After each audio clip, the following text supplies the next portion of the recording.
मैया जालांनाय चिरां जिल्लानि जे रुनिकाटा रेन्ज अफिसनि मावखुलिखौ माखासे सुबुंफोरा बा पाब्लिक बिथांमोना फैनानै बेखौ गाग्लोबनाय लन्ड बन्द खालामनाय आरो बे अफिसाव जेसेबां माने प्रपार्टि दङमोन गारिनिफ्राय अफिसनिफ्राय बे जिखिनि सिलिंखार खालामबाय बेखौ नुनानै गोसोआव जोबोद दुखु मोनदों आरो गोथौयै आङो बे घटनाखौ सोंखारिदों। बे थासारिया मानो जाखो आरो मानो बेखौ कन्ट्रल खालामनो हायाखिसै आरो बेयाव रायजो राजाफोरा हिंसानि महर लानानै मा कारनाव गाग्लोबफैखो बिनि सायाव मोनसे स्पेशल आसाम सरकार आरो बिटिसि प्रशासननिफ्राय तदन्त मोनसे इनकुवेरि कमिटि बहायनांगौ जाहाथे घटनाया मानो बबेनिफ्राय जागायखो बोरै जाखो आरो बे घटनाया जानायनि उनाव जिखिनि थासारि बेयाव सोमजिबाय जोंनि गोजोन आरो जोंनि जि मोनसे जोंनि ओनसोलाव जि मोनसे थासारि सोलिबाय थादोंमोन बे हिंसानि थासारिया जानायनि उनाव सरकारि जिखिनि प्रपार्टिजों लोगोसे मानसिनि जिउ आरो सम्पतिनि खैफोद बे खैफोदखौ लाबोनायखौ जों नुदों। दा बेखायनो थांनाय 2020 सननि उनाव बिटिसि बिटिआर ओनसोलाव कुनु बेबायदि दाङाबाजि हिंसायारि थासारि मानसिनि जिउ आरो सम्पति खहा जानाय सरकारि सम्पति खहा जानाय जेबो थासारि जानाय जों नुनो मोनाखैमोन। किन्तु बावैसो गोदान सरकार फैनायनि उनाव बे 6 दानाव प्राय बेबायदि हिंसानि घटना मानसिनि जिउ जोबनाय जिउ गोमानाय सरकारि सम्पति थासारि बेखौ सिलिंखार खालामनाय आरो सुबुंनि जिउ आरो सम्पतिनि खहा खालामनाय थासारिखौ नुनानै बियो मोनसे सोमोनांथाव थासारि बा जाथाय होननानै आङो बुंनो सानो। बेखायनो मैयानि जि घटना बे जाहाथे पुनराबृत्ति जाया बिटिआरआव बिटिसिआव कुनु हिंसानि थासारि जाया कुनु संघात आरो कनफ्लिक्ट दाजाथों आरो बेखायनो बिनि सायाव तदन्त नांगौ आरो सोर खालामदों मारै खालामदों मानो खालामखो दायनिगिरिया सोर बिनि सायाव बिसार जानांगौ आरो बयखौबो गोजोन आरो सान्थि लाखिनो थाखाय आं खावलायदों। आरो बे बिथिङाव आथिखालनि सरकारा थारैनो रैखाथि होनायाव बा जोंनि जिबन आरो सम्पतिखौ रक्षणाबेक्षण होनायाव गोजोनखौ गोजोर खालामनायाव गोजोरै लाखिनायाव पिसखौ मेनटेन खालामनायाव बिथांमोना फेलार जादों आरो बे फेलारा मानो जादों दानि आथिखालनि सरकार सालायगिरि बिथांमोनाबो बिनि सायाव नायबिजिरनाया गोनांथि दङ। खारन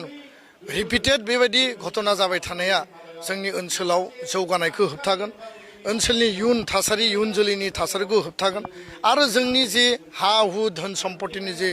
रैखाथि बा बेखौ प्रटेक्सन होनांगौ बिनि बेलायाव बे खैफोद लाबोगोन। दा बेखायनो आथिखालनि सरकारखौ आं खावलायदों काउन्सिल सरकारखौ हाग्रामा महिलारि दैदेननाय सरकारखौ जे बिथाङा ल' एन्ड अर्डार सिटुएसन आरो पिस मेनटेन खालामनायाव जि फेलार जादों बे फेलारनि सायाव नायबिजिरनानै सरकारा दायित्व लानानै खामानि मावनांगौ। खोथाल' बुंबा जाया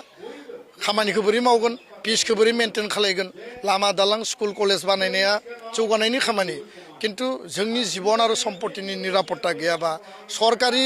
सम्पतिनि जुदि निरापत्ता गैयाब्ला बेयाव जौगानायखौ लानानै जोङो सिमां नुगोन फारसेथिं जोंनि रैखाथियानो जेराव खैफोद गोनां जानानै फैगोन। बेनि फारसे गोथौयै नायबिजिरनांगौ आरो बे थासारिखौ आङो गोख्रोङै सोंखारिदों आरो गोजोनखौ मेनटेन खालामनो थाखाय गासै हारि माहारि गासै सुबुं बेयाव थानाय थागिबि बिथांमोनखौ आं खावलायदों। गोजोन्थों।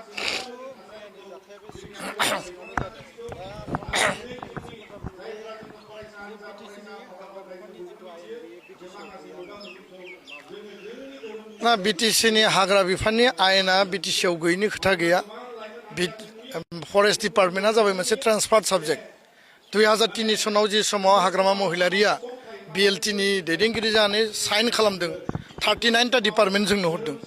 आरो बे 39टा डिपार्टमेन्टआव फरेस्ट आरो बे माने रिजार्भ फरेस्ट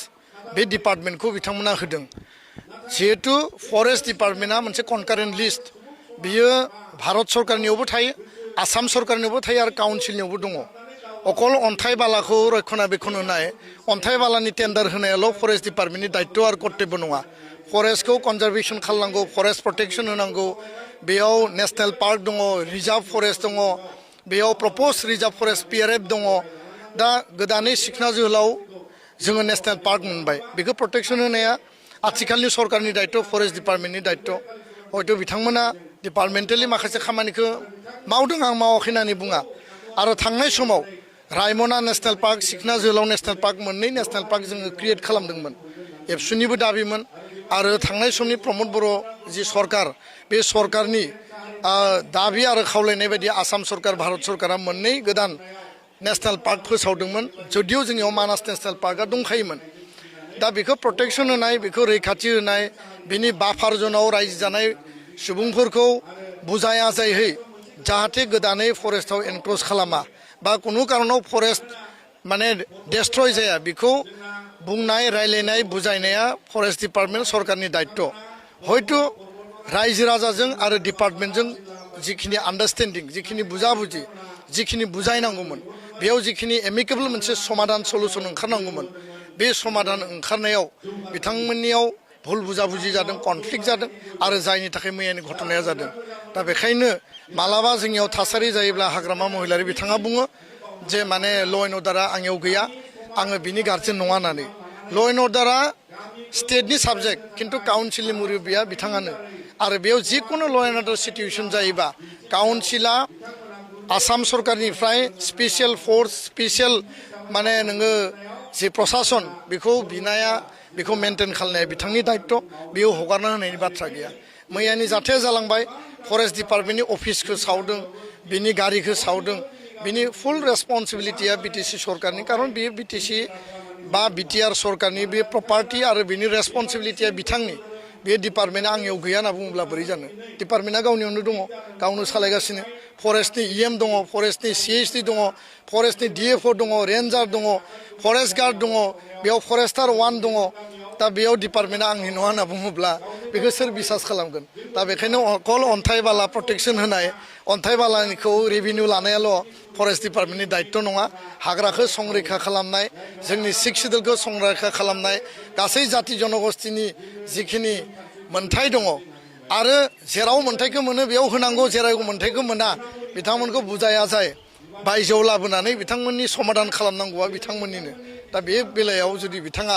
घटना जानायनि उनाव दायित्व आं नङा होननानै खनफ्रोमबो बुङोब्ला बा मालिकआ सोर दा बिटिसिनि मालिकआ दा बेयावसो प्रश्नआ फैदों जे मालिकआ बिथाङानो रायजोआ बिथांनो मेन्डेट होदों 5 बोसोराव मेन्डेटनि गेजेरजों रायजो राजानो प्रटेक्सन होनांगौ सरकारखौ मोजां सालायनांगौ पिसफुलि मेनटेन खालामनांगौआ बिथांनि दायित्व आरो रिपिटेड बेबायदि इनसिडेन्ट आरो भायलेन्स जानाया जोंनि ओनसोलनि थाखाय बे मोजां साइन नङा आरो बेखौ रायजो राजाफ्रा दिनै बुजिदों जे मानो रिपिटेड घटना जादों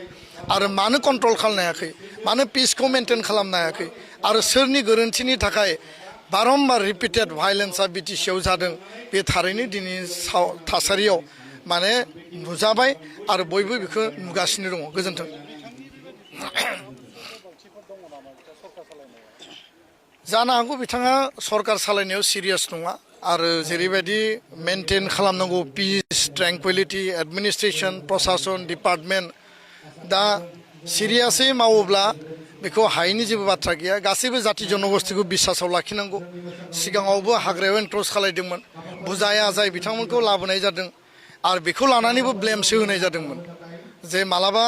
इलिगेल एनक्ल'ज जादों एनक्ल'जआ जानो हागौ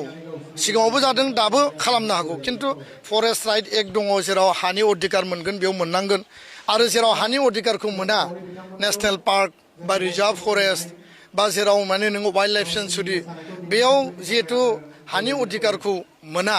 बे अधिकारखौ मोनाब्ला गोदानै हाबनाय मानसिफोरखौ बुजायनानै बहाबा रिसेटल खालामनो हायो नामा रिलकेट खालामनो हायो नामा बिनि मेकानिजम दिहुननांगौ दा बेखायनो सिरियास सरकार सालायनायखौ जों नुवाखै आरो सिरियास सरकार सालायैनि थाखायनो दिनै बेबायदि घटनाया रिपिटेड इनसिडेन्टआ जादों आरो बेखौसो जोङो नुदों गोजोन्थों